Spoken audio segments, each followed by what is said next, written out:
video. In this video, I will talk about app development and my first experience in creating an app. So, why app development first? App development is considered a cool profession by many of us, right? Including me. Why is that? Because with more and more number of people getting access to mobile and internet, quality app development is in huge demand. When it comes to app development, there are a number of factors that we have to keep in mind, such as the target audience, whom we are just considering as an audience, and the target platform, whether it's a cross-platform app which actually works in iOS, Android, Windows, or whether it is a target or a platform-specific app like a Windows app. So in this video, the app that I have actually developed is based on Windows Presentation Foundation, that is WPF. WPF is nothing but an UI framework introduced by Windows in 2007.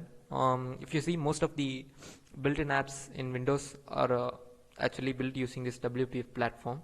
So what is my app? My app is I just named my app as Player Profile. That is just my app does the job of scoring runs during a cricket match. So if you have played street cricket, you would know that scoring runs is a big part of it. Many times you will feel the need for an app that actually does that work. There are many commercial apps that is available to do that. So taking those as inspiration, is tried out creating my own app. So here we go into our app. So the first window asks you for the host team and the visiting team. Let me give the host team and visiting team. Let me just use alphabets for that. And here you can see that it asks for the toss details, who won the toss, the host team or visiting team, and what they opted to. Let me give something. Okay, here we go into the match. First is it asks for the on-strike batsman name. Let me use familiar names. And here you can see that it asks for the bowler name. Okay, let me stop the innings.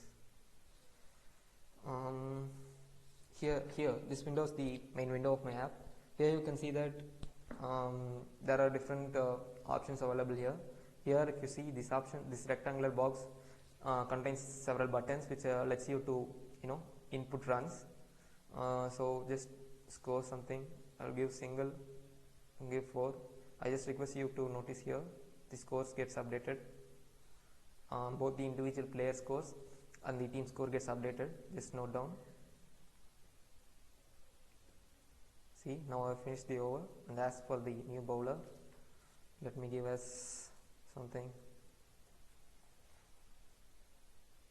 Okay, Siraj comes into attack. Now let us say that Siraj takes a wicket. Now it asks for the new batsman name. And you can see here that the new batsman gets updated. So this is how it goes.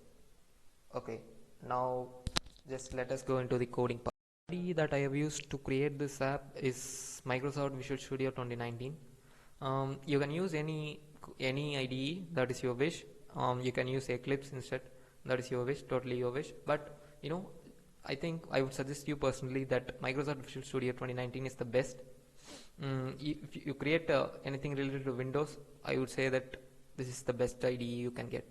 So this is the homepage of Visual Studio 2019. If you have not installed it, just please install it. You have plenty of videos in YouTube that will guide you to install this. Okay, now this is the homepage of Visual Studio 2019. To create a WPF desktop application, just click on Create New Project. Here, just give C#, Windows and Desktop. You will get all these options. Out of this, you just select WPF app.NET Framework, okay, and just click Next. Now, once you click Next, you will probably land in one of these kind of pages. Since I have already created my app, I will just use those files to explain to you better. If you see this is the place where you design the user interface of your app. Those kind of files are with the extension .xaml. .xaml is nothing but just like we use HTML to create the front end of a web application, Windows uses .xaml markup. So here and down you can see these are the XAML codings, but you don't have to worry about the XAML coding part, because that is why you use a framework, right? It just does the coding. All your job is to just to drag and drop the things you want. Okay, now let me just add a button to my application. Here you can see the button is here. I have done nothing. I have not coded. I have not done anything. I just, from the toolbox, I just clicked, dragged and dropped it here. Now let us add functionalities to this button. Just like I have added, all these things I have already done. In order to show you how to do stuffs, I'm just adding a new button to this. So in order to add the functionalities to this button, let me just double click this button.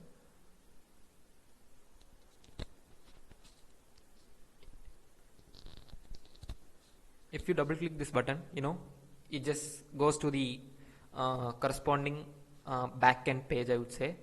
This page is the backend to the codes in this page is the backend to this window ultimately in my app.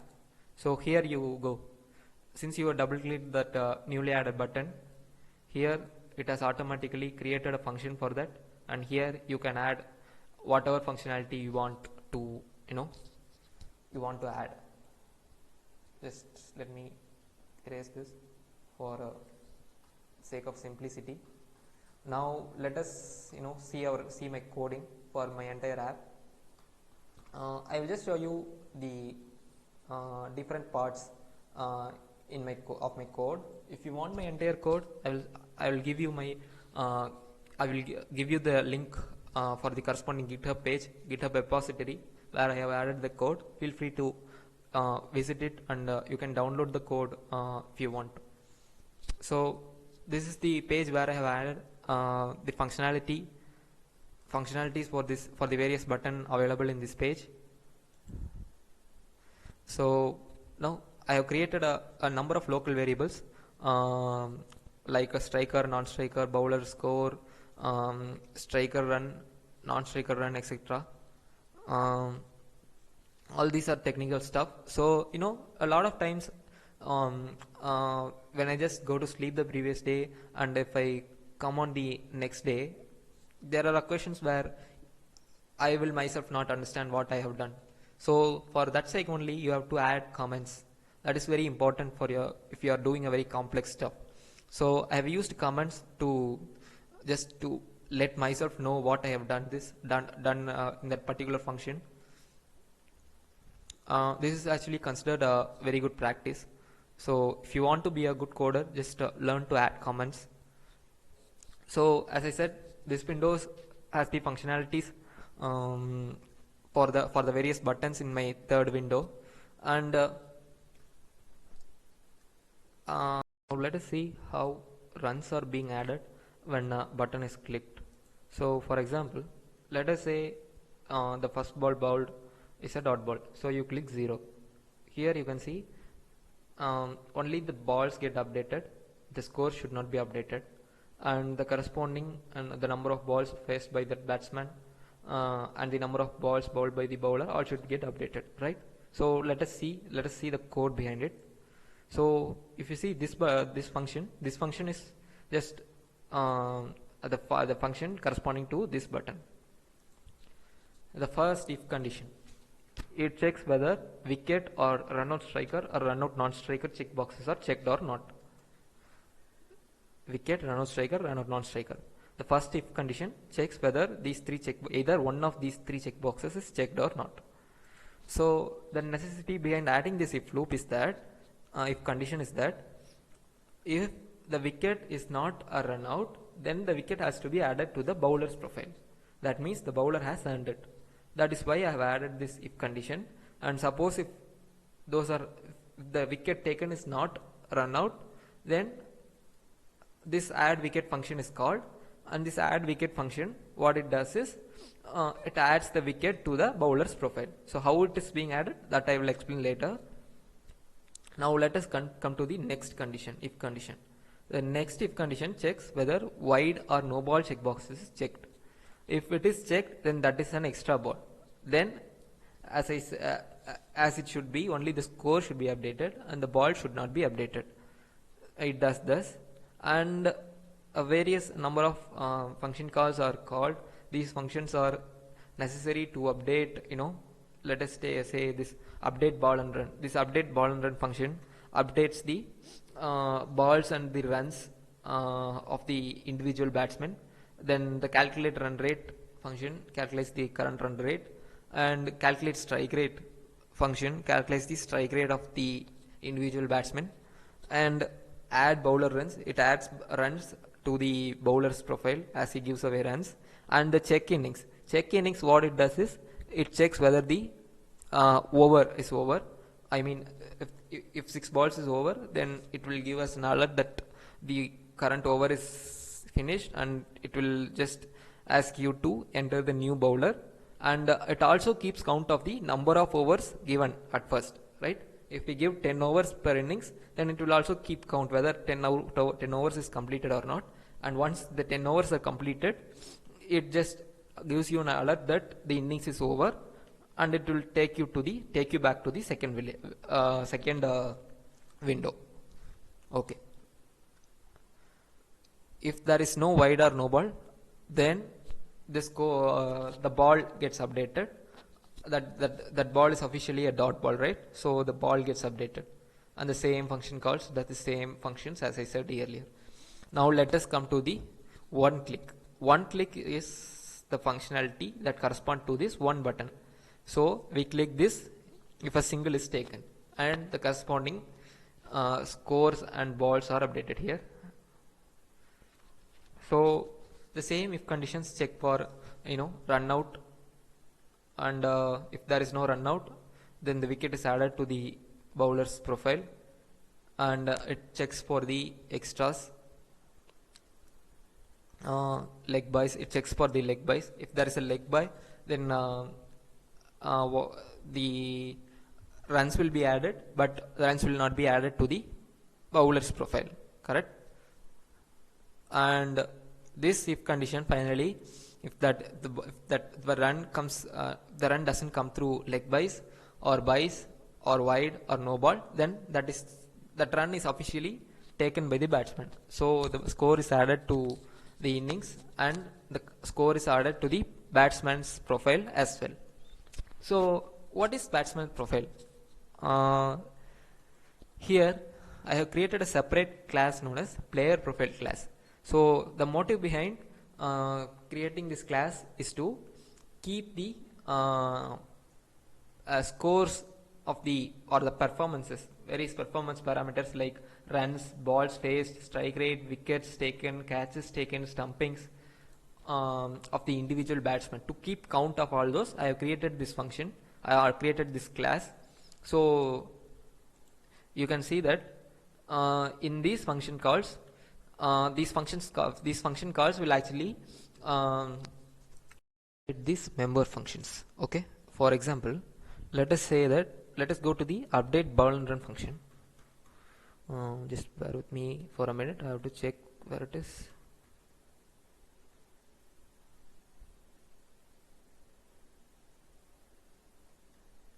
Okay, here we go. In this update ball and run function, you can see that the p.name correspond to this name member function. Okay, we have just created an object known as p to access this member function. The name of this batsman is already added in the second window. You remember when the second window asks for the striker name and the non-striker name, you give that, right? There the names get stored in this member function, and you are just accessing those names through this p object. Okay, now if you just check this update ball and run function, so this for each loop is actually to update the runs for to update the individual runs of the batsman. So first what it checks is, it checks for the striker name. To check for the striker name, it compares the member function name with the local variable striker. So if those two matches, then it comes into this if condition. It first updates the local variable vStrikeRun, and then that strikerun is updated to the runs member function. Okay, here it is all done by the getSet properties. Here, no, you see runs. What it does is runs is equal to value. This value is passed from here. Okay, this is how individual player runs and wickets are updated. To update wickets, there is a separate function. So this is how individual player details are getting updated. If you see, this code is entirely about 800 lines. In order to understand it, if you just want to understand it in a much clearer way, you can always, as I say, I have given you the GitHub link in my video description. You can go there and refer my code. You can download my code and refer it. I have added comments at each and every part, so you should easily understand what I have done. For an app or any other complex things, just try to add more classes as possible, because that will keep your code more clean and simple and understandable. And add comments. Don't hesitate to add comments, because as I said earlier, you might just forget what your function does in the following day, right? And the other important thing that you have to do is use GitHub. Just create a repository and create a backup for your code, and upload your code at every night. After you finish your day, just upload your code. Whether you have done something new or not, just upload it, because on the following day you might have to do major changes in your code, and that might just accidentally affect your entire code, and you will just end up losing everything, right? So to avoid that, just create some backup for your code. Use GitHub. That is a very ideal site for these kind of functions and necessities. So these are some tips that I would wish to give you. And yeah, this is how I created my first application. Do visit my GitHub repository, and don't hesitate to download the code and use it. Thank you very much.